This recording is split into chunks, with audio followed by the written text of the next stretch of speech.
Waalaikumsalam warahmatullahi wabarakatuh. Kenapa orang yang masih melakukan amalan-amalan seperti maulid, haul Habib-Habib, ziarah kubur wali-wali tidak malu sama Allah Jalla Jalaluh? Bukankah mereka sedang bermaksiat sama Allah Subhanahu wa taala?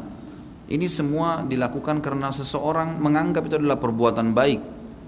Dan kebanyakan teman-teman kita ini, semoga Allah berikan hidayah, mereka menyangka mereka sedang mendekatkan diri kepada Allah Subhanahu wa taala. Padahal kita tahu semuanya, kalau Allah Subhanahu wa taala telah mengutus nabinya Muhammad sallallahu alaihi wasallam untuk mengajarkan ajaran yang dia inginkan, dan sebelum Nabi Muhammad SAW menutup hidupnya, ditutup dengan nafas yang terakhir, itu beliau sudah menyampaikan semuanya, dan ini disepakati oleh para ulama.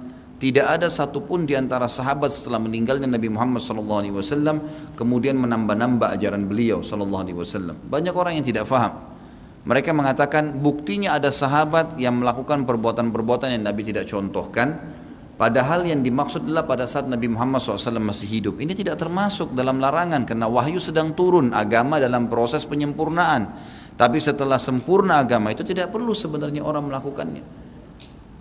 Kenapa? Sebabnya ya syaitan menghiasi bagi orang, teman-teman sekalian. Kata ulama, dosa ada dua macam. Ada dosa syahwat dan ada dosa syubhat. Dosa syahwat adalah dosa yang diikuti dengan hawa nafsu, seperti orang mencuri, membunuh, berzina. Itu semua adalah hawa nafsu. Dan ada dosa syubhat, ini yang banyak orang terjerumus dan dia tidak tahu kalau dia sedang terjerumus. Dia anggap itu ibadah padahal sebenarnya bukan, ya. Termasuk dalam pelanggaran adalah melakukan apa yang baginda Nabi Muhammad SAW tidak ajarkan. Saya kasih contoh begini teman-teman.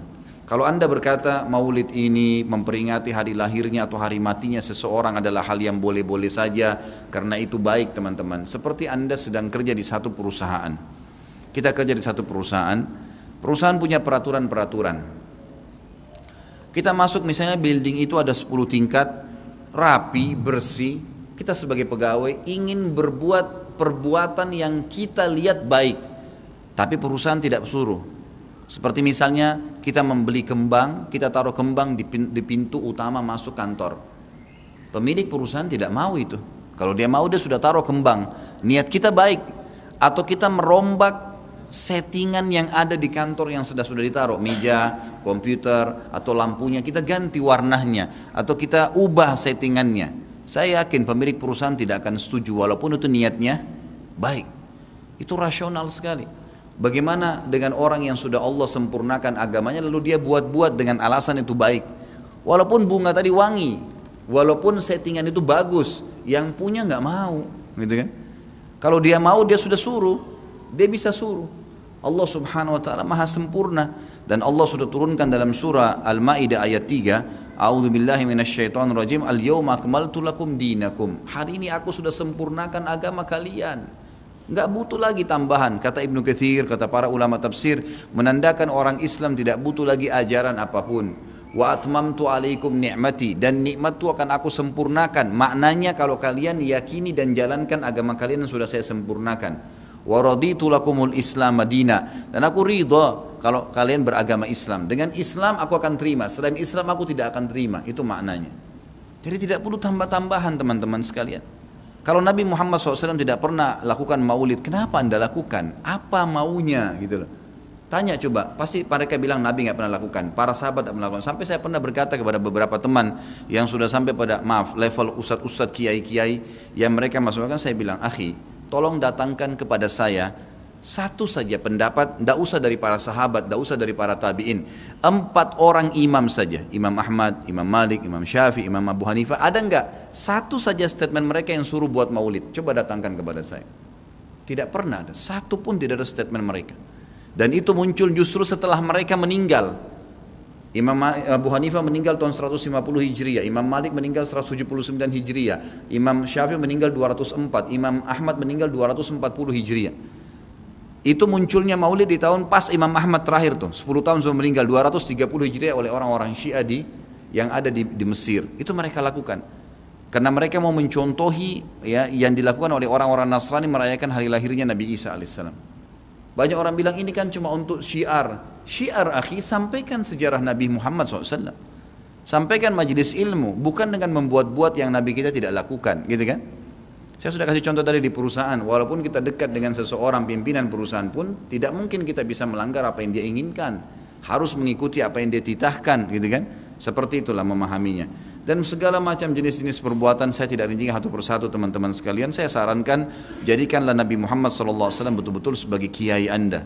Kalau mau kerjakan sesuatu tanya, Nabi Muhammad SAW kerjain enggak? Kalau enggak cukup. Kita enggak lebih pintar dari Nabi SAW teman-teman. Dan beliau diutus untuk dicontohi. Yang diperintahkan saja sudah padat, sudah banyak. Untuk apa buat-buat lagi? Udah banyak gitu kan? Dan anehnya teman-teman yang buat acara maulid ini subhanallah banyak sunnah Nabi yang ditinggalin. Banyak, melimpah sunnah Nabi gak dikerjakan. Banyak sekali, kita temukan kukunya masih panjang, hal yang kecil. Istrinya belum pakai jilbab, dia masih belum datang ke masjid sholat 5 waktu, banyak. Rame-ramein aja pada saat acara itu saja, itu pun tidak ngerti apa itu acara. Datang baca salawat, berdiri tengah-tengah, padahal dianggap ruhnya Nabi SAW sedang lewat tuh. Itu keyakinan mereka itu. Coba tanyain gitu kan, memang sudah begitu. Jadi tidak cukup dengan kata-kata baik. Mohon maaf, saya katakan ini dengan teman-teman yang melakukan perbuatan-perbuatan yang Nabi SAW tidak perintahkan. Anda sama saja sedang mengatakan, maaf Rasulullah, saya lebih ngerti daripada Anda. Nabi SAW tidak perintahin kita kerjain, jadi kita lebih ngerti dong dari Nabi. Gitu kan? Padahal kita disuruh menjadikan Nabi Muhammad SAW sebagai suri tauladan. Yang disuruh saja, jangan tambah-tambah, cukup. Dan yang tidak dicontohkan sama, jangan juga dilakukan. Karena Nabi SAW bukan orang yang tidak tahu, orang yang tahu, semua dipandu kan. Berarti di sini masuk dalam mengerjakan apa yang diperintahkan, meninggalkan apa yang dilarang dan yang tidak dicontohkan. Karena di sini dilarang itu bisa Nabi SAW larang atau Nabi SAW sengaja tidak lakukan untuk menunjukkan kalau itu tidak boleh. Kan seperti itu. Semoga Allah berikan hidayah. Bagaimana kiat-kiat kita menepis dosa-dosa was-was dan fikiran yang dapat merusak keimanan. Was-was itu dari syaitan. Makanya kata Allah Subhanahu wa taala dalam surah An-Nas, A'udzubillahi minasyaitonirrajim alladzi yuwaswisu fi sudurin nas. Kata-kata was-was memang dari situ. Dari bahasa Arab itu. Yuwaswis kata para ulama tafsir artinya yang membisikkan dari kuping, yang memasukkan ke dalam benak hati, gitu kan? Semua itu yang akhirnya membuat orang jadi ragu. Dan yang dimaksud was-was ini penyakit adalah kalau seseorang ragu dalam mengerjakan sebuah kebaikan. Dan syaitan akan mendatangkan 1000 alasan agar kita meninggalkan perbuatan baik itu. Sholat malam misalnya, kau ngantuk, nanti kau begini, nanti kau begitu, nanti kau begitu, 1001 alasan. Tapi saran saya, jadikan syaitan itu seperti orang yang sedang menawarkan produk dan kita lagi di lampu merah, kaca mobil nggak usah dibuka, nggak usah hiraukan, tetap jalan, sudah selesai, gitu kan? Seperti itu, Allahu a'lam. Dan ini penyakit dari syaitan yang harus dilawan dengan cara baca a'udzubillahi minasyaitonirrajim. Dan ingat kata para ulama, satu-satunya cara untuk menghilangkan was-was, ketidakyakinan, bahasa lainnya, was-was itu kan tidak yakin berarti. Ketidakyakinan adalah ilmu. Kita ragu nih, saya kalau berangkat naik pesawat misalnya goyang nggak ya? Was-was. Baik, bagaimana cara menghilangkannya? Naik pesawat. Orang jutaan yang naik pesawat tidak ada masalah tuh. Bolak-balik 1 hari berapa kali? Kecuali kalau cuma kita sendiri yang jadi bahan cobaan mungkin lain. Ya. Tapi ini enggak, semua orang lakukan, maka bisa hilang dengan ilmu. Semua orang yang sudah melakukan dengan ilmu, dia berangkat, oh iya, sudah berani yang kedua kalinya, sudah berani yang ketiga kali dan seterusnya. Gitu kan? Orang tidak berani safar, orang tidak berani berumah tangga, orang tidak berani usaha karena belum mencoba. Orang juga yang mencoba itu akan ada suka dukanya, gitu kan? Itu ada suka dukanya. Saya subhanallah tadi berbicara dengan istri saya lagi sementara kesini, lalu saya bilang seorang muslim kalau memiliki keturunan banyak, maka berarti dia memiliki keturunan muslim yang banyak. Dan itu salah satu hikmah daripada pernikahan dalam Islam, gitu kan? Lalu dia bilang, tapi ada teman saya yang mengatakan kalau banyak anak itu bagaimana mengurusnya? Saya bilang, orang yang seperti ini dia tidak akan mau punya anak nanti karena belum ada, sudah was-was, sudah ragu. Padahal semua orang yang punya anak juga baru memulai untuk mendidik anaknya kok. Sama, kita semua sama-sama di garis start. Tinggal kita ambil teori syar'i, terapkan pada mereka. Selebihnya bertawakal kepada Allah SWT. Imam Ahmad itu rahimahullah kalau tidak salah memiliki anak lebih dari 6 atau 7 orang, semuanya menjadi ulama. Dikader, didoakan, diikhtiar. Bersamaan dengan waktu itu juga banyak teman-temannya Imam Ahmad rahimahullah yang memiliki juga anak-anak sama-sama dari garis start. Kalau orang was-was misalnya, oh haji itu padat ya, terus Anda mau tunggu Ka'bah itu kosong sendirian, nggak bakal terjadi itu, mustahil, gitu kan? Saya pernah bilang sama teman saya di Madinah, pas Ramadan saya lagi umrah, orang-orang Saudi, saya bilang sama dia, akhi Ramadan ente nggak umrah? Ya akhi padat begini. Anda bilang kalau ente mau tunggu Mekah itu kosong, nggak bakal terjadi sampai hari kiamat. Kalau semua orang alasannya begitu tidak bakal umrah Ramadan tuh. Padahal tinggal naik mobil saja. Oh iya ya, iya berangkat, paksain diri, nggak bisa. Akan hilang was-was dengan ilmu. Coba, gitu kan? Dalam pepatah bahasa Arab, jarrib ta'rif. Asal itu benar, kita harus yakin. Cobalah, maka kau akan mengetahuinya. Apakah mengamalkan zikir pagi dan petang dengan membaca al-ma'thurat yang disusun oleh Syekh Hasan al-Banna merupakan perkara bid'ah atau tidak? Kita, maaf teman-teman sekalian, saya tadi tidak sempat sortir pertanyaan. Saya sarankan jangan sebut nama orang di pengajian saya. Saya minta tolong ke depannya jangan ada sebut nama orang, jangan nama sebut organisasi. Anda tanya hukum halal haram. Ya. Kalau mau bertanya begini, saya mau baca zikir pagi sore mana yang baik? Tuh paling tepat. Jangan antum sebut nama orang, karena menyebut nama orang, rahimahullah orang ini sudah mati. Sebagaimana seorang muslim semua ini sudah mati, gitu kan? Kalau kita mau main vonis ini bid'ah atau tidak, itu bukan tradisi saya. Mohon maaf, saya tidak bisa menjawab seperti itu. Tapi saya mengatakan Anda membaca zikir pagi sore, ikuti sesuai dengan dalil. Kalau ada dalil tertera dalam buku-buku yang dibaca tentang zikir pagi sore, lakukan, gitu kan? Selama ada dalil maka lakukan. Seperti itulah. Allahu a'lam. Dalam beribadah khususnya sholat, kita harus memperhatikan adab atau kemasan. Apakah menggunakan peci atau kopiah dalam sholat termasuk adab juga? Apabila iya, apa hukum menggunakan peci atau kopiah saat sholat? Tentu saja, ya termasuk adab, karena adabnya sebenarnya ya, rambut itu tidak turun menutupi dahi. Sebenarnya adabnya itu, karena memang dahi ini harus masuk, harus kena tempat sujud, gitu kan? Maka kalau ada rambut harus bisa dipegang. Tapi bukan larangan ya, bukan larangan, tergantung. Karena pernah Nabi SAW sering menggunakan imamah dalam sholatnya, menutup kepala beliau SAW. Tapi ada riwayat Bukhari menjelaskan pernah ada sahabat masuk masjid rambutnya acak-acakan. Lalu kata Nabi SAW, perintahkan orang ini untuk keluar menyisir rambutnya dengan rapi, kemudian dia masuk ke dalam masjid. Intinya adabnya adalah rapi. Pakai topi atau tidak, intinya itu. Yang penting kita tahu kita sedang bertemu dengan pencipta alam semesta, itu adabnya. Masa kita kalau mau ketemu dengan presiden bingung dengan baju yang mana, sepatu yang mana, bahkan mungkin obrolannya kita atur dengan rapi, mungkin rambutnya diberikan pewangi atau mungkin sesuatu minyak yang bisa merapikannya. Maka dengan Allah SWT harus lebih bisa beradab. Dia memberikan kita nafas, gitu kan?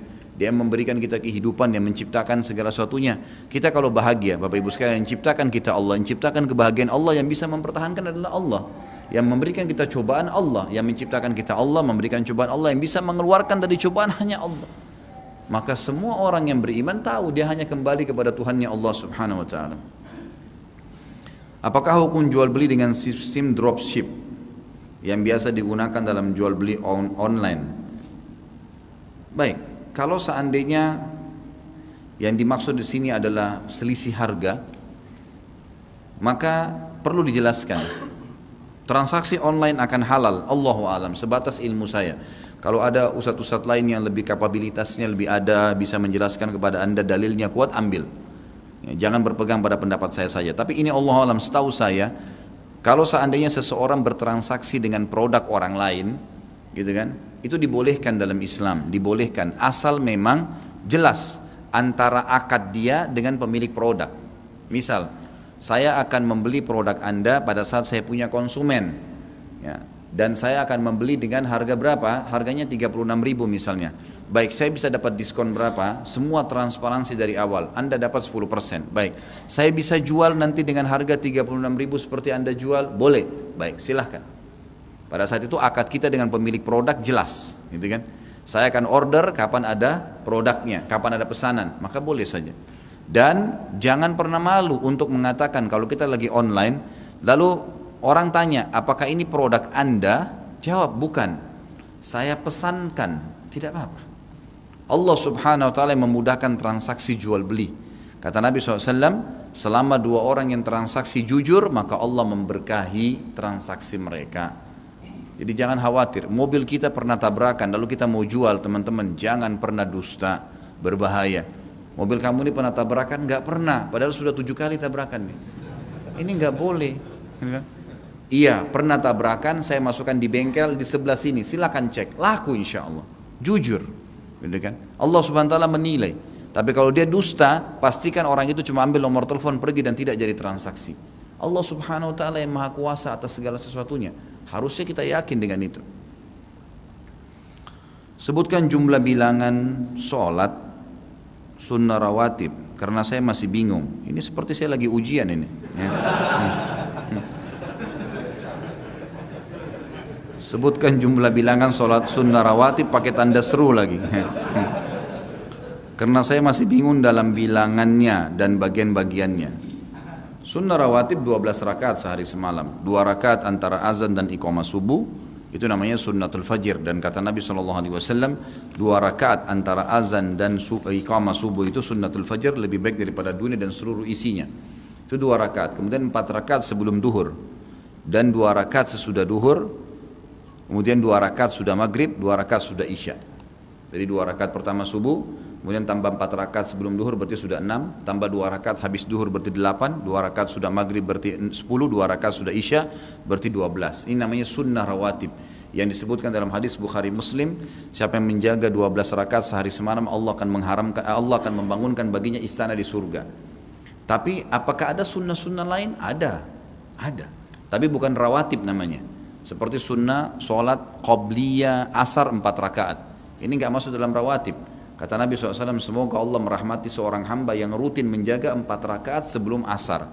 Ini tidak masuk dalam rawatib yang dapat istana di surga, tapi dapat doa rahmat dari Nabi SAW. Antara azan dan iqamah maghrib, juga antara azan dan iqamah isya, ada sholat sunnah. Karena kata Nabi SAW, baina kulli adzanaini as-salah, dalam hadis sahih. Di antara setiap azan dan iqamah ada sholat yang dikerjakan, gitu kan? Juga dalam hadis yang dihasankan oleh para ulama hadis tentang sholat qabliyah maghrib dikatakan, ya kerjakanlah sebelum maghrib itu, gitu kan? Jumlahnya Nabi SAW sebutkan 2 sampai 6 rakaat bahkan, gitu kan? Itu pun kata Nabi SAW, liman sya, siapa yang ingin lakukan, boleh. Juga sama dengan ba'diyah duhur ditambah lagi 2 rakaat. Kalau tadi qabliyah duhur dalam rawatib 4 dan sesudahnya 2, maka ada hadis yang menjelaskan disunnahkan kita kerjakan 4 rakaat sebelum dan 4 rakaat sesudah duhur. Kata Nabi SAW, man hafidha 4 rakaatin qabla duhur wa 4 ba'dahu haramallahu alaihi nar. Siapa yang menjaga 4 rakaat sebelum duhur dan 4 rakaat sesudah duhur, Allah akan haramkan baginya api neraka. Jadi ada sunnah-sunnah, gitu kan? Ini semua berhubungan dengan sholat wajib. Rasulullah SAW setelah sholat tidak pernah berdoa, beliau hanya berzikir dan selesai. Tapi ada hadis ketika Rasulullah SAW ditanya tentang doa yang paling didengar oleh Allah Subhanahu Wa Taala, beliau menjawab di pertengahan malam dan setelah sholat fardu. Mohon penjelasannya. Jadi setelah sholat Nabi SAW tidak pernah memandu doa berzikir, doa secara berjamaah habis sholat 5 waktu. Itu yang disebutkan dalam hadis Bukhari. Karena Nabi SAW berzikir, kemudian beliau berdiri. Dan beliau sering kali berdiri kemudian menuju ke pintu gerbang masjid menunggu siapapun sahabat yang mengeluarkan. Itu tradisi Nabi setiap saat. Maka ulama mengambil kesimpulan bahwasanya dari riwayat-riwayat seperti ini kalau Nabi SAW memang tidak pernah merangkaian doa khusus habis sholat 5 waktu. Tinggal masalah hadis riwayat Tirmidzi, walaupun masih diperselisihkan derajatnya oleh para ulama, mereka mengatakan kalau yang dimaksud diijabah oleh Allah SWT adalah doa masing-masing secara individu. Doa masing-masing secara individu, gitu kan? Dan ini amannya adalah tidak digabungkan dengan zikir habis sholat. Selesai zikir semua, selesai rangkaian itu, kita memang sudah niat mau berdiri, maka kita berdoa kepada Allah SWT. Atau lebih amannya kata ulama, kalau dia kerjakan setelah ba'diyah, setelah sholat sunnah ba'diyah baru dia berdoa, itu jauh lebih kena, gitu kan? Karena setelah sholat ba'diyah pun, misalnya ba'diyah duhur atau ba'diyah maghrib, masih terhitung setelah sholat fardu itu, masih rangkaian habis sholat fardu, gitu kan? Jadi ini juga bisa dikerjakan ini, dan ini jauh lebih aman kata para ulama. Saya seorang suami yang baru bercerai dengan istri dan mempunyai 3 anak, semuanya tinggal dengan saya. Yang mau saya tanyakan, istri saya ingin rujuk lagi tapi saya sudah tidak mau karena dia sudah mengecewakan saya. Apakah tindakan saya dibenarkan secara syar'i? Tentu saja Bapak sekalian, Allah Subhanahu wa taala mengatakan dalam Al-Qur'an, a'udzubillahi minasyaitonir rajim, wal qadhimin al-ghaidha wal 'afina 'anil nas wallahu yuhibbul muhsinin. Yang artinya wal qadhiminal ghaidha, orang-orang yang mampu menahan emosinya sementara dia punya kebenaran. Qadhiminal ghaidh, qadhim itu dia menahan, ghaidh emosi yang memang dia benar tapi dia menahannya. Wal afina 'anil nas, dan orang yang suka memaafkan orang lain. Wallahu yuhibbul muhsin, dan Allah suka dengan orang yang berbuat kebaikan. Saran saya, dahulukan ini. Kalau hanya pelanggaran-pelanggaran atau kekecewaan yang dilakukan itu sifatnya ya duniawi, yang memang mungkin pelanggaran dulu masih malas mengerjakan kewajiban-kewajiban dan masih bisa dinasehatin, dia memang mau taubat, Allah Subhanahu wa taala aja memaafkan. Kenapa Anda tidak maafkan? Kesian anak-anak gitu kan. Tapi kalau dasarnya memang orangnya buruk, ahli maksiat, Anda punya hak untuk tidak kembali. Ahli maksiat ya. Memang dia berzina, memang dia minum khamar, memang dia berbuat hal-hal yang haram, dosa-dosa besar. Itu Anda punya hak, jangan kembali. Saran saya tidak. Tapi kalau cuma urusan duniawi yang memang sifatnya mungkin ada sifat yang kasar, mungkin begini dan begitu, dan masih bisa ditoleransi, dia mau perbaikin, terimalah, gitu kan? Terima. Bahkan ada seorang sahabat pernah mengatakan, ya Rasulullah, saya pulang ke rumah, saya temukan istri saya bersama laki-laki lain, apa yang harus saya lakukan? Lalu Nabi SAW ya, mengatakan ceraikanlah dia. Artinya jelas orang itu selingkuh, berbuat dosa besar. Kata sahabat itu, tapi ya Rasulullah saya mencintainya, saya suka dengan dia. Apa yang saya harus lakukan? Kata Nabi SAW, kalau begitu pertahankanlah. Pertahankan sambil perbaikin. Asal memang dia mau perbaikin, silahkan. Gitu kan? Seperti itu. Apa yang kita lakukan jika sutrah kita yang berupa benda disingkirkan oleh orang lain ketika sholat? Bapak Ibu yang belum tahu masalah sutra, sutra itu adalah pembatas di depan kita kalau sholat. Namanya dalam ilmu hadis sutra. Kita disunnahkan kalau sholat ada sutrahnya. Sutra itu seperti tiang, ya. Mungkin di masjid kita ini juga ada sudah dibuatin kecil-kecil di belakang ada kayu-kayu yang berbentuk. Itu sutrah namanya. Jadi saya sarankan kalau sholat selalu bawa sutrah itu di mana-mana. Kalau tidak ada, kita bawa tas atau sesuatu tanda, diberikanlah tanda di depan kita sholat. Karena sutra ini penting, gitu kan? Bahkan ada hadis yang dihasankan oleh Syekh Albani rahimahullah, tidak ada sholat kecuali dengan sutra, gitu kan? Jadi semestinya memang kita harus memiliki sutra, ya harusnya ada. Kalau sholat berjamaah yang memiliki sutra adalah imam, makanya seperti mihrab itu adalah imam. Ini juga di depan sudah dikasih contoh sutrahnya ada untuk imam kita, gitu kan? Khilaf di antara ulama tentang ukurannya, tapi hadis sahih menjelaskan kurang lebih sekitar 46-45 cm tingginya, gitu kan? Itu dianjurkan. Lebih tinggi daripada itu nggak apa-apa, tiang. Kalau di kamar tidur kita mungkin ranjang, lemari, niatkan jadi sutra. Kata Nabi SAW, saking pentingnya sutra ini, kalau kalian sedang sholat dan ada hewan yang akan lewat memotong sutra kalian, sutra itu antara kita dengan tempat tadi, tiang itu. Tiang ini namanya sutra, tapi di antara kita juga ini memotong sutra kalian, memotong di antaranya. Maka merapatlah ke sutra kalian, agar hewan tersebut tidak memotong sholat kalian. Jadi saking pentingnya menjaga sutra itu. Dalam hadis lain kata Nabi SAW, kalau seseorang akan memotong sutrahmu antara saya dengan tempat sujud saya ini, maka tahanlah dia. Gitu kan? Tahanlah dia, berikan isyarat. Jadi kita boleh mengeluarkan tangan, memberikan isyarat seperti ini kurang lebih. Kalau dia tetap maksakan, kata Nabi SAW, pukullah dia, karena bersama dia qarin, syaitan yang sengaja memaksakan. Tapi ini kalau sholatnya sendirian, kalau sholat berjamaah imam jadi patokan. Jadi kalau misal di saf pertama di ujung sana masih ada kosong dan ini sudah 5 saf, kita lihat ternyata ada celah kosong, ya lagi sholat berjamaah, kita boleh lewatin makmum untuk pamit lewat untuk masuk ke saf yang kosong itu, dan tidak masalah lewat di depan mereka karena sutrahnya adalah imam kalau sholat berjamaah. Tapi kalau sholat sendiri kita sendirian.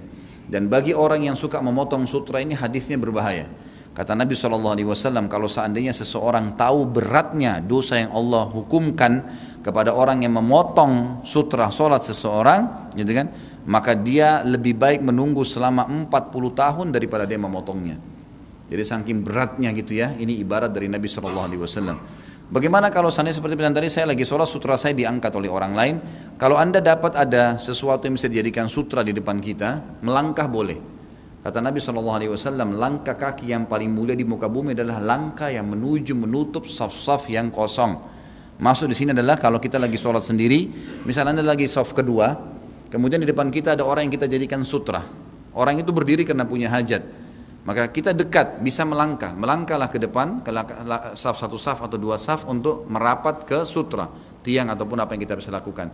Jadi jangan heran kalau melihat ada orang jalan sementara sholat kalau mengejar sutra, karena itu ada hadisnya. Itu memang ada hadis yang menjelaskan masalah itu. Bahkan Nabi SAW menjadikan itu langkah di muka bumi yang paling mulia di sisi Allah Subhanahu wa ta'ala. Sama halnya kalau ada orang yang sholat misalnya di saf. Ini di Indonesia saya lihat masih belum semuanya faham. Kalau misalnya kita lagi di saf kedua, di saf pertama ternyata ada satu makmum batal wudunya, atau dia ingat dia tidak punya wudu, lalu dia keluar, jangan dibiarin safnya kosong, yang di belakang harus maju. Sebagaimana kalau imam tiba-tiba mati atau imamnya buang air ngeluarin angin, batal wudunya, lalu dia keluar. Karena tidak boleh imam juga dalam kondisi batal wudu lanjutin sholat, gitu kan? Dia keluar, maka yang di belakang imam menggantikan dia. Seperti kasus Umar bin Khattab radhiyallahu anhu pada saat ditusuk oleh Abu Lu'lu', maka beliau jatuh tersungkur. Abu Musa al-Asy'ari maju langsung menggantikannya menjadi imam. Sementara ada sahabat Nabi yang lain yang memang membantu Umar bin Khattab untuk menyelamatkannya. Lalu mereka sholat setelah itu. Tapi Abu Musa al-Asy'ari melangkah ke depan dan menggantikan posisi Umar radhiyallahu anhu. Apa yang harus dilakukan jika kita buang angin di tengah sholat, yang posisi kita ada di tengah-tengah saf yang banyak, di mana kita tidak boleh lewat di depan orang sholat? Ini sudah saya jawab ya. Sudah terkena sutra Anda kalau berjamaah adalah imam, jadi boleh lewat, gak ada masalah. Apa itu ujub? Bagaimana hukum wanita yang bermake up? Ujub itu berbangga-bangga dengan amal, itu namanya ujub. Misal saya sudah umrah 70 kali, saya sudah haji 10 kali, saya sudah menyumbang sekian banyak, dan seterusnya. Ini namanya ujub, gitu kan? Dia sangat partner sama riya. Kalau riya menghiasi ibadah untuk dipuji atau untuk makhluk, gitu kan? Kalau ujub membangga-banggakannya, sekian kali saya lakukan, sekian, ini tidak boleh. Semuanya dosa besar. Riya dan ujub dua-duanya dosa besar, tidak boleh sama sekali. Kita tidak butuh menceritakan kepada orang lain, Bapak Ibu sekalian, karena Allah sudah titipkan sekretaris yang tidak pernah tidur. Ada Raqib dan Atid, catat semua, tidak terkecuali. Kita tidur pun mereka catat. Dan subhanallah, semua orang yang tidak menceritakan apapun yang dia lakukan, kecuali dalam keadaan darurat ya, memang dia harus sampaikan supaya orang lain ambil pelajaran misalnya. Ini dibolehkan oleh para ulama. Masuk dalam firman Allah, fa'amma binikmati rabbika fahaddits. Tapi ini harus bisa ngontrol manfaatnya. Mungkin seorang alim ulama seperti pada saat Sa'id bin Musayyab rahimahullah mengatakan, saya tidak pernah ketinggalan takbiratul ihram imam selama 40 tahun, gitu kan? Itu menandakan ibadah. Beliau sebutkan, tapi beliau ingin memberikan motivasi ke orang untuk mengerjakannya. Tapi beliau memang seorang alim ulama yang memang betul dicontohin, bukan untuk semuanya orang-orang awam yang menyebutkan. Maka jauh lebih aman kalau kita tidak menceritakannya. Karena kata Nabi SAW dalam hadis riwayat Imam Muslim, Inna Allah yuhibbut taqiyul ghaniyul khafi. Allah cinta sekali dengan orang yang taqi, yang bertakwa, mengerjakan semua apa yang Allah perintahkan, menikmati yang halal, meninggalkan apa yang Allah larang. Dan ghani, orang kaya dan suka bersedekah. Dan khafi, khafi itu suka menyembunyikan amalnya. Itu lawan daripada ujub. Kita kalau tidak ceritakan kepada orang, pastikan setelah kita meninggal, maka akan disebar luaskan oleh Allah untuk menjadi amal jariah buat kita. Jadi nggak usah repot-repot kita ceritakan, karena itu berbahaya. Selain dosa besar, amal kita juga bisa dihapuskan oleh Allah Subhanahu wa ta'ala. Masalah make up boleh saja, tidak ada masalah make up bagi seorang wanita, tapi ada syarat. Yang pertama, bahan-bahan make upnya halal. Tidak boleh dari babi, dari apa, lemak babi lah atau apa. Harus tanya kritis. Seorang muslim harus tanya, mana kosmetika yang halal, gitu kan? Boleh dia gunakan, itu masih tidak ada masalah, tidak ada larangan. Itu syarat yang pertama. Syarat yang kedua, dia gunakan di depan yang dibolehkan oleh Allah, mahramnya, suaminya, anaknya, ayahnya, nggak ada masalah. Tapi kalau di depan umum haram, nggak boleh. Dan di depan umum sehingga jadi fitnah, nggak boleh, haram ini, gitu kan? Tidak boleh sama sekali melakukan di depan orang-orang umumnya. Apakah dalilnya tangan bersedekap ketika i'tidal? Apa ini? Menggerakkan jari telunjuk ketika tahiyat. Tangan bersedekap kembali kepada hadis Nabi SAW yang sebuah riwayat yang menjelaskan tentang sholatnya Nabi SAW. Dan ini dari satu hadis jadi dua pendapat ulama yang berbunyi, Nabi SAW pada saat bangun dari ruku, beliau anggota tubuh beliau kembali seperti semula. Kata-kata kembali seperti semula, khilaf di antara ulama, ini sebelum takbir atau sesudah takbir. Pendapat ulama yang mengatakan sebelum takbir, maka mereka mengatakan berarti tangan sami Allah liman hamidah diletakkan di sebelah paha kiri kanan. Karena sebelum takbir kembali seperti semula. Pendapat kedua mengatakan kembali ke dada karena yang dimaksud setelah takbir, yang dimaksud adalah setelah takbir. Allahu Akbar meletakkan di dada karena rangkaian sholat dihitung pada saat sudah takbir. Ini dua pendapat dan Allahu alam saya berpendapat pribadi setelah saya simpulkan dalil-dalil dan saya baca panjang lebar, pendapat yang bijaksana adalah Ibnu Qayyim rahimahullah. Beliau mengatakan alangkah baiknya seorang muslim mengerjakan keduanya karena dua-duanya kembali kepada dalil yang sama, gitu kan? Dalil yang sama. Tentang masalah menggerakkan jari tasyahud, di tasyahud itu khilaf di antara para ulama tentang kesahihannya. Syekh Albani rahimahullah melemahkan hadisnya. Riwayat Imam Tirmidzi mengatakan hadis ini lemah karena ada perawi yang dikhawatirkan, gitu kan? Pelanggaran yang pernah terjadi, maka beliau mendhaifkannya, melemahkannya. Syekh bin Baz rahimahullah seorang ulama yang lain mengatakan itu sunnah, gitu kan. Tapi saya punya cuplikan pribadi sampai sekarang saya masih simpan di WhatsApp saya. Salah satu murid utamanya, salah satu muridnya Syekh Albani rahimahullah dari Mesir. Beliau cukup banyak sekarang diikuti dalam pengajian-pengajian di Timur Tengah, terutama di Mesir. Beliau mengatakan pengalaman pribadi, dia bilang saya pernah duduk dengan Syekh Albani pada saat saya di majelis beliau dan saya lagi sholat sunnah, kemudian saya menggerak-gerakkan jari saya di tasyahud, gitu kan, berpegang pada hadis riwayat Tirmidzi, dan beliau belum tahu kalau Syekh Albani mendhaifkannya. Pada saat selesai dia bilang, saya selesai sholat, maka Syekh Albani datang mendekati saya dan berkata, apa kamu tahu tentang hadis yang kamu lakukan? Maka saya berkata, iya Syekh, saya tahu, gitu kan. Maka Syekh Albani tidak mengatakan jangan kau kerjakan, tapi Syekh Albani mengatakan dengan hikmah dan ilmunya, Masya Allah, beliau memuji dan mengatakan, kalaupun kau mengamalkan hadis itu, maka getarkanlah jarimu dan bukan digerakkan ke atas dan ke bawah. Dan itu dicontohkan oleh beliau dalam cuplikannya, digetarkan, gitu kan. Kalaupun kau mau praktekkan maka getarkan. Allahu alam, saya ambil kesimpulan dari sini, maka insya Allah dua-duanya bisa, gitu kan. Tidak usah terlalu jor-joran tentang masalah ini karena memang pengakuan murid Syekh Albani sendiri yang mendhaifkannya mengatakan seperti itu. Syekh Albani bukan mutlak. Kalau memang itu hadisnya mungkar tidak boleh, maka pasti akan ditolak secara mutlak oleh beliau. Syekh ini juga Ibnu Qayyim masuk dalam poin seperti ini adalah mengatakan lebih baik seorang muslim melakukan setiap kali ada khilaf dalam dalil yang sama, maka dikerjakan, diselang-selingkan dikerjakan sehingga dia mendapatkan pahala dari sini dan dari situ. Bagaimana membawa keluarga ke majelis ilmu di mana untuk ibadah saja masih malas-malasan? Memang harus coba diajak. Insya Allah ya, majelis ilmu itu asal ikhlas karena Allah Subhanahu wa taala, Allah akan berikan manfaat.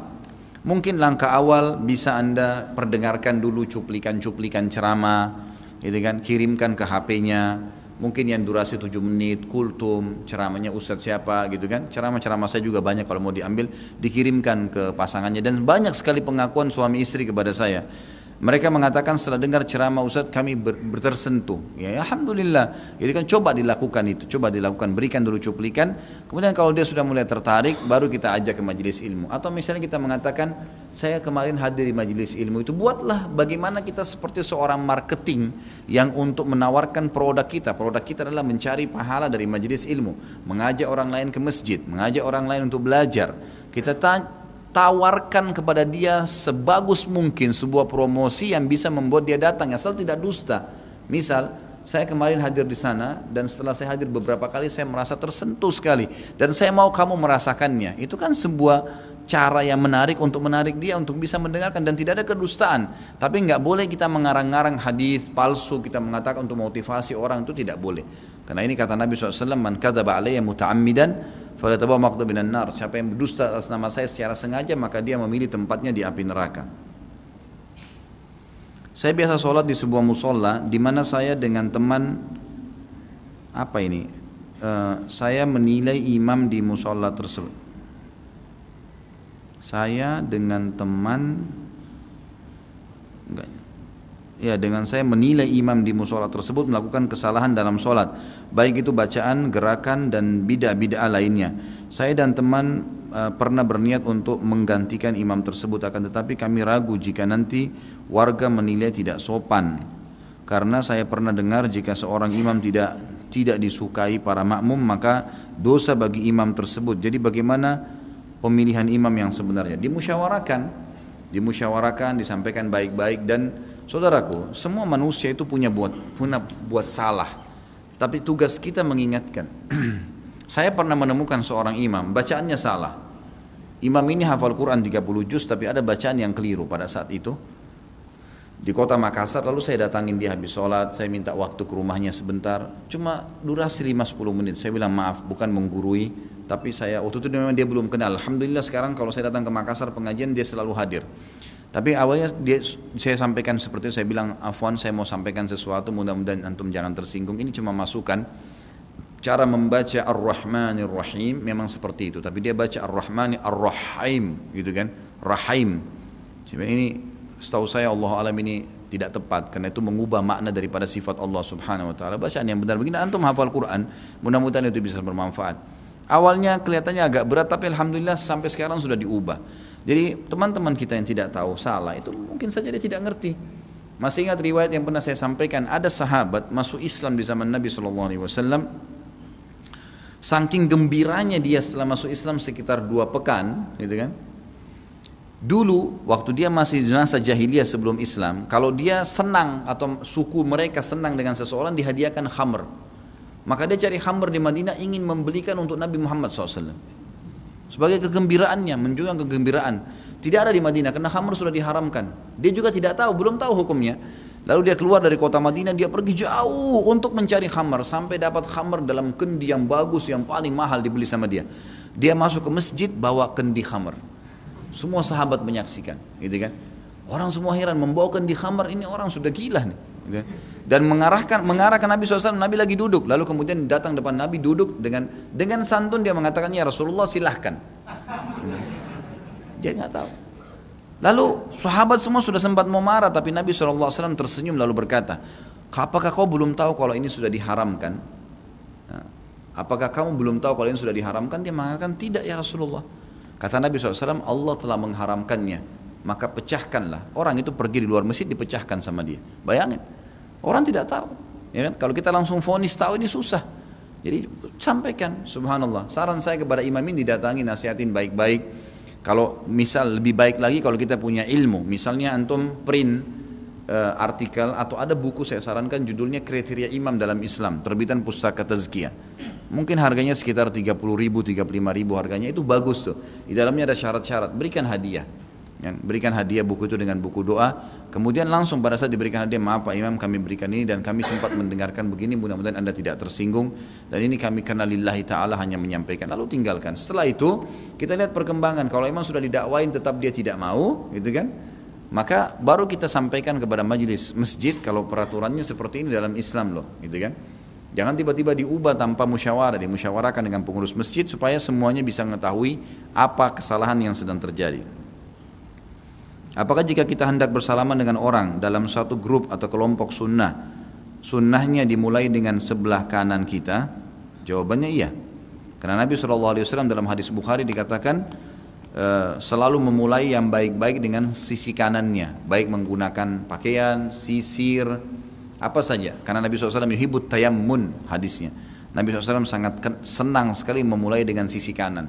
Semuanya, dalam mandi, sisir, pakai baju, dan seterusnya semua kebaikan. Dan selain daripada itu, beliau menggunakan tangan kirinya, maaf, dengan cebok, dengan mengangkat sebuah kotoran dan seterusnya, itu menggunakan tangan kiri. Jadi memang lebih baik dengan sisi kanan.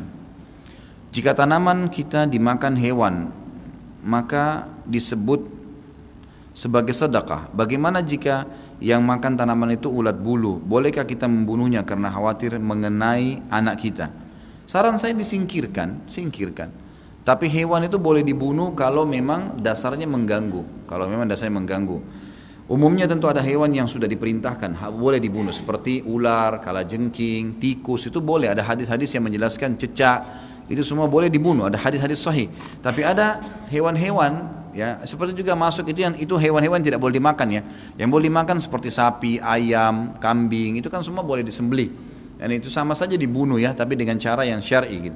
Ada hewan-hewan yang dasarnya tidak ada perintah untuk membunuhnya, tapi kalau berbahaya maka boleh dibunuh. Burung misalnya mengganggu gitu kan. Kalau misalnya kita punya tanaman padi dan kita tutup tuh sudah dijaga, lalu ada kelompokan burung datang yang memang mengganggu, lalu kemudian kita mengusirnya gitu kan. Atau mungkin ada 1-2 ekor yang ditembak karena memang dianggap ini berbahaya, kalau tidak akan merusak hasil panen. Ya bukan semuanya. untuk jadikan pelajaran teman-temannya juga akan pergi. Kalau ada cara-cara yang lebih beradab lebih bagus.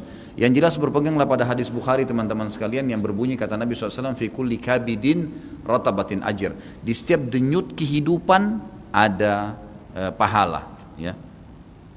Saya belum lama di Jakarta, ketika saya pulang kampung dikomentari keluarga dan teman, kamu berubah, jenggotan, nggak mau nyanyi lagi, ya, agak lain lah. Mereka bilang ikut aliran apa? Saya tahu mereka komentar itu karena belum tahu ilmunya. Apa yang harus saya lakukan? Ingin rasanya dakwah selalu, namun saya jauh dari Jakarta. Kalau pertanyaan sudah dilemparkan, saya sudah pernah ajarkan, jawab. Jawab. Kenapa kamu berubah? Ayo duduk yuk, saya ceritain. Ceritain sebentar. Begini loh ceritanya. Cerita histori. Cerita saja, saya waktu itu di Jakarta, saya begini, saya juga seperti kalian dulu, saya nyanyi-nyanyi, saya begini. Satu waktu saya masuk masjid, saya dengar ceramah, ustadznya menjelaskan, yang kita tahu saja, tawakal Allah, serahkan, gitu kan. Saya kadang-kadang subhanallah, dan saya tanya kepada teman-teman dai-dai hampir sama jawabannya. Kadang-kadang kami kalau lagi ceramah, ngalir sendiri, Allah SWT kasih begitu. Kita tugasnya menyampaikan, selebihnya Allah SWT yang berikan taufik, gitu kan. Jadi kita ceritakan, siapa tahu dengan itu mereka sadar. Subhanallah, saya punya pengalaman kemarin, saya diundang di daerah Palu dan tidak salah daerah Nunu katanya di situ. Saya tidak ngerti daerah ini siapa, daerah ini kenapa gitu kan. Ternyata di sana daerah yang terkenal suka berantem. Daerah itu terkenal di satu kecamatan suka berantem, bahkan kalau berantem itu perempuannya juga ikut-ikutan gitu kan. Saya diundang sama teman-teman dari situ gitu. Dipasang spanduk saya, teman-teman yang sudah biasa ikut pengajian di Palu memang mau undang saya sudah lama gitu. Kemudian dia bilang, Ustaz tahu waktu Ustaz diundang itu kami kaget karena orang dari wilayah itu yang ngundang, ini tiap hari perang-perang, bakar rumahnya orang, bunuh orang. Ini kok bisa ada undangan ke Ustaz Khalid di sini nih gitu. Lalu kami datang, tanya mana ketua panitianya Pak? Panitianya lagi pakai celana pendek sambil merokok gitu. Saya ketua panitianya. Anda yang undang Ustaz Khalid? Dia bilang iya. Jangan lihat penampilan saya baru sadar 3 bulan lalu, dia bilang. Terus kemudian waktu saya duduk, saya dengarin ceritanya. Bagaimana ceritanya? Ternyata pentolan-pentolan mereka yang biasa di ujung-ujung tombaknya yang membakar rumah orang itu duduk di mobil sama saya. Ini sudah pakai kopiah, udah pelihara jenggot. Terus saya tanya gimana ceritanya? Dia bilang Ramadan yang lalu Ustaz, ada satu orang di antara kami dengar ceramah antum di YouTube. Setelah dia dengar, dia suka. Sekali 2 kali dengar. Terus dipasanglah layar di sebelah masjid. Teman-teman ini semua pada diajak. Diajak teman-temannya nih. Itu sambil nonton ceramah antum sambil pegang botol bir tuh. Sambil mabuk Ramadan. 2 hari berturut-turut, 3 hari dengar ceramah berhenti masuk masjid semua. Semuanya kaget orang-orang situ. Kalian ini kenapa nih bisa sadar begini gitu. Tapi hidayah di tangan Allah Subhanahu wa taala. Ceritakan saja, sampaikan. Dia tidak cerita apa-apa, dia cuma putarin ceramahnya saja. Ada salah satu teman kemarin yang cerita sama saya, lagi di kereta api, kemudian dia ketemu orang ngobrol di sebelahnya, ternyata orang ini punya banyak jimat-jimat. Dia bukain ceramah, kata dia ceramah saya, memang dia sering hadir pengajian saya, ini ceramahnya Ustaz Khalid nih, tentang masalah sihir, cuplikan durasi. Biasa teman-teman Pak Diarto dan teman-teman tim mengangkat sedikit tanya jawab atau ada keterangan 7-8 menit, dinonton. Subhanallah, hidayah di tangan Allah. Kata dia, saya tidak sangka Ustaz, tiba-tiba jimatnya dikeluarin semua, setelah nonton dibuang semua. Seketika pada saat itu 7 menit dengar ceramah. Hidayah di tangan Allah. Tugas kita ikhtiar, ma'alaika illal balag, cuma sampaikan. Jadi ceritakan, jangan tiba-tiba senyum-senyum saja atau merasa nggak enak atau akhirnya duduk berbaur sama mereka. Ceritakan.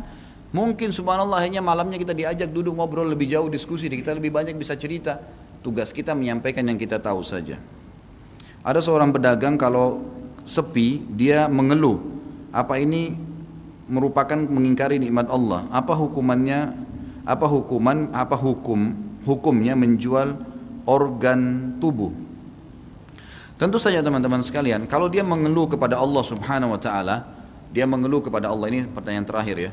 Dia mengeluh kepada Allah Subhanahu wa taala, misal ya Allah, dagangan saya sudah berusaha ikhtiar dengan modal yang halal, kemudian saya sudah coba tapi ini belum laku. Dia mengeluh dengan Allah. Itu tidak ada masalah.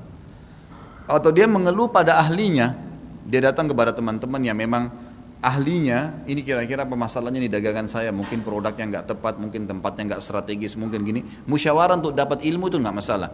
Tapi kalau dia mengeluh keluh kesah, itu tidak boleh, keluh kesah. Ya, keluh kesah ini dalam arti kata, wah belum datang, misalnya sudah datang 3 orang pembeli, tetangganya dapat 7 orang, wah saya kok cuma 3, berkeluh kesah.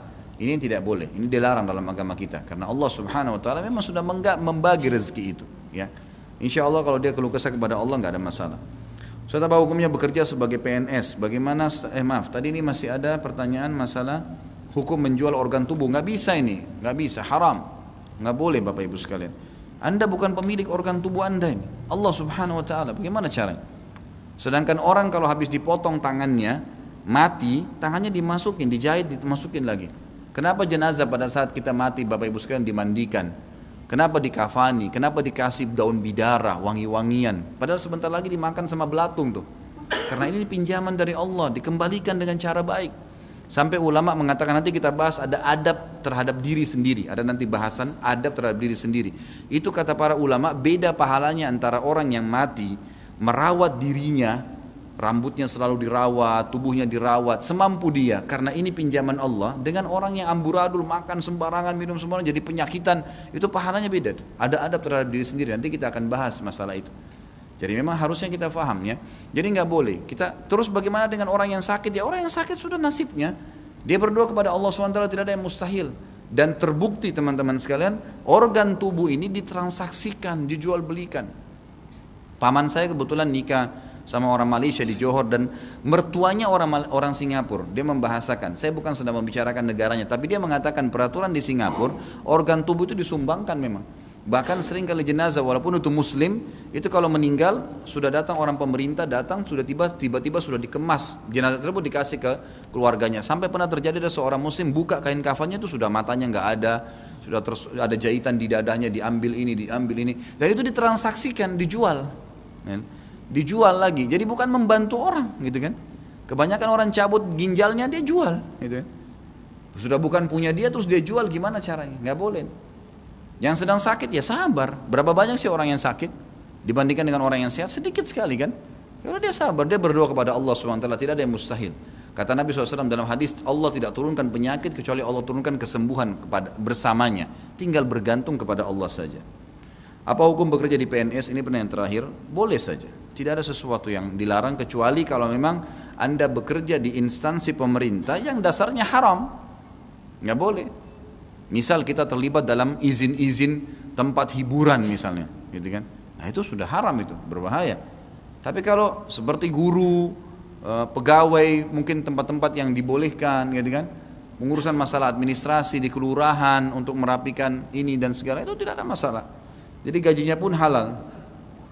Karena pendapatan pemerintah juga berasal dari pajak, rokok, dan pariwisata. Tentu, tapi kan pendapatan pemerintah bukan cuma dari situ. Bukan cuma dari situ kan, ada pendapatan yang lain. Kita kan punya pendapatan bumi, hasil bumi, kan banyak ya.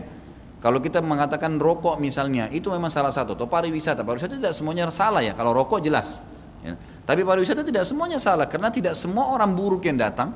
Gitu kan? Tidak semua orang buruk datang. Berapa banyak teman-teman di Bali mendakwahi orang-orang yang datang turis, malah mereka dapat hidayah, gitu kan? Karena ketidaktahuan saja. Jadi Allah alam, yang saya tahu tidak ada masalah, kecuali dasarnya sub pekerjaan kita itu memang haram. Nah itu baru haram. Allahu alam, itu yang saya tahu. Kalau benar dari Allah, kalau salah pasti dari saya. Karena kebodohan saya mohon dimaafkan dan saya beristighfar kepada Allah. Subhanakallahumma wa bihamdika asyhadu an la ilaha illallah astaghfirullah wa atubu ilaih. Wassalamualaikum warahmatullahi wabarakatuh.